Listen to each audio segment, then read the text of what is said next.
ഇഷ്ടമില്ലാത്ത വിവാഹത്തിന് വഴങ്ങിയതിന്റെ പേരിൽ ഭർത്താവിനെ വകവരുത്തുകയോ? ഇൻഡോറിലെ വ്യവസായി കുടുംബത്തിലെ സോനത്തിന്റെ ക്രൂരകൃത്യം വീട്ടുകാരെ ആകെ ഉലച്ചുകളഞ്ഞു. കാരണം വിവാഹത്തിനു ശേഷം താൻ എന്താണ് ചെയ്യാൻ പോവുക എന്ന മുന്നറിയിപ്പ് സോനം വീട്ടുകാർക്ക് നൽകിയിരുന്നു. കുടുംബ ബിസിനസ്സിലെ ജീവനക്കാരനായ രാജ് കുച്ചാഹയുമായി ബാല്യകാലത്തെ അടുപ്പമായിരുന്നു സോനത്തിന്. പിന്നീട് അത് പ്രണയമായി. രാജ് കുച്ചാഹയ്ക്കൊപ്പം ജീവിക്കാനായിരുന്നു സോനത്തിന് താല്പര്യം. തന്നെ രാജാ രഘുവംശിയുമായുള്ള വിവാഹത്തിന് നിർബന്ധിച്ചാൽ പ്രത്യാഘാതങ്ങൾ ഉണ്ടാകുമെന്ന് അമ്മയ്ക്ക് സോനം മുന്നറിയിപ്പ് നൽകിയിരുന്നു. എന്നാൽ കുശാഹയുമായുള്ള വിവാഹം അമ്മയ്ക്ക് സമ്മതമായിരുന്നില്ല. രാജയുടെ മൂത്ത സഹോദരൻ വിപിൻ പറഞ്ഞത് ഇങ്ങനെ: രാജയെ വിവാഹം കഴിക്കാൻ ഇഷ്ടമില്ലെന്ന് സോനം അമ്മയോട് പറഞ്ഞു. എന്നാൽ അമ്മ കുശാഹയുമായുള്ള ബന്ധത്തെ എതിർക്കുകയും തങ്ങളുടെ സമൂഹത്തിനുള്ളിൽ നിന്ന് തന്നെ കല്യാണം കഴിക്കാൻ നിർബന്ധിക്കുകയും ചെയ്തു. ഗത്യന്തരമില്ലാതെ രാജയെ വിവാഹം കഴിക്കാൻ സോനം തയ്യാറായെങ്കിലും പ്രത്യാഘാതങ്ങൾ ഉണ്ടാകുമെന്ന് മുന്നറിയിപ്പ് നൽകി. ഞാൻ എന്താണ് അയാളോട് ചെയ്യാൻ പോകുന്നതെന്ന് നിങ്ങൾ കാണും. അതിന്റെ പ്രത്യാഘാതങ്ങൾ നിങ്ങൾ സഹിക്കേണ്ടി വരും എന്നാണ് സോനം അമ്മയോട് പറഞ്ഞതെന്നും വിപിൻ പറഞ്ഞു.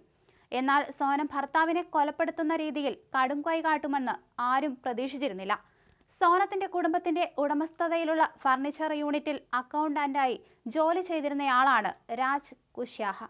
കുടുംബ ബിസിനസ് സോനവും കൈകാര്യം ചെയ്തിരുന്നു. ഇതിനിടയിലാണ് ഇരുവരും തമ്മിൽ പ്രണയത്തിലായത്.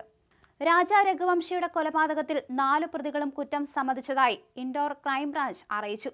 രാജാ രഘുവംശിയുടെ ഭാര്യ സോനം ഭർത്താവ് കൊല ചെയ്യപ്പെടുന്നത് കണ്ടുനിന്നതായും പ്രതികൾ ചോദ്യം ചെയ്യലിൽ വെളിപ്പെടുത്തി. പ്രതികളിൽ ഒരാളായ വിക്കി താക്കൂറാണ് ആദ്യം തലക്കടിച്ചതിനു ശേഷം മൃതദേഹം കൊക്കയിലേക്ക് എറിഞ്ഞത്. സോനത്തിന്റെ കാമുകൻ രാജ് കുശാഹയാണ് ഇൻഡോറിലിരുന്ന് പദ്ധതികൾ ആസൂത്രണം ചെയ്തത്. പ്രതികളുടെ യാത്രാ ചെലവുകൾക്കായി $500,000 വരെ ഇയാൾ നൽകിയിരുന്നു. മേഘാലയയിലെ ഹണിമൂണിനിടെ എങ്ങനെയും രാജാ രഘുവംശിയെ കൊല്ലുമെന്ന് സോനം തീരുമാനിച്ചുറപ്പിച്ചിരുന്നു. 20 ലക്ഷം രൂപയ്ക്ക് കൊട്ടേഷൻ നൽകിയ വാടക കൊലയാളികൾ പരാജയപ്പെട്ടാൽ രാജയെ ഷില്ലോങ്ങിലെ ഹൈറേഞ്ചിൽ കൊണ്ടുപോയി സെൽഫി എടുക്കുന്നതിനിടെ താഴേക്ക് തള്ളിയിടാനായിരുന്നു സോനം പദ്ധതിയിട്ടത്. വിശാലിനും ആനന്ദിനും ആകാശിനും രാജയെ കൊല്ലാൻ കഴിഞ്ഞില്ലെങ്കിൽ ഫോട്ടോ എടുക്കുന്നതിനിടയിൽ ഞാൻ അവനെ മലയിലേക്ക് തള്ളിയിടും, സോനം കാമുകനോട് പറഞ്ഞിരുന്നു.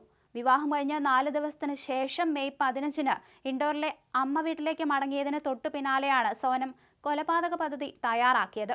അവിടെ നിന്ന് സോനം ഗുവാഹത്തിയിലേക്ക് ടിക്കറ്റ് ബുക്ക് ചെയ്യുകയും ഫോൺ കോളുകൾ വഴി രാജുമായി ചേർന്ന് ഗൂഢാലോചന നടത്തുകയും ചെയ്തു. വിവാഹം കഴിഞ്ഞെങ്കിലും രാജയുമായി ശാരീരിക ബന്ധം പുലർത്താനും സോനം വിസമ്മതിച്ചു. മേഘാലയയിലേക്ക് പോകുന്നതിന് മുമ്പ് കാമാഖ്യ ക്ഷേത്രം സന്ദർശിക്കണമെന്ന് സോനം രാജയോട് ആവശ്യപ്പെട്ടിരുന്നു. ഭർത്താവ് തന്നോട് അടുപ്പം കാണിക്കുന്നത് സോനത്തിന് ഇഷ്ടപ്പെട്ടിരുന്നില്ല. ഇത് കാമുകനോട് ചാറ്റിലൂടെ തുറന്നു പറയുകയും ചെയ്തു. അങ്ങനെയാണ് കൊലപാതകം ആസൂത്രണം ചെയ്ത് നടപ്പിലാക്കിയത്. എന്തായാലും ഭാര്യ ഭർത്താവിനെ കൊന്നത് ക്രൂരമായ രീതിയിൽ തന്നെയായിരുന്നു. കാമുകനെയാണ് ഇക്കാര്യം ഏൽപ്പിച്ചത്. കാമുകനും സുഹൃത്തുക്കളും ചേർന്നാണ് അദ്ദേഹത്തെ തലക്കടിച്ചു കൊന്ന് കൊക്കയിലേക്ക് തള്ളിയിട്ടത്.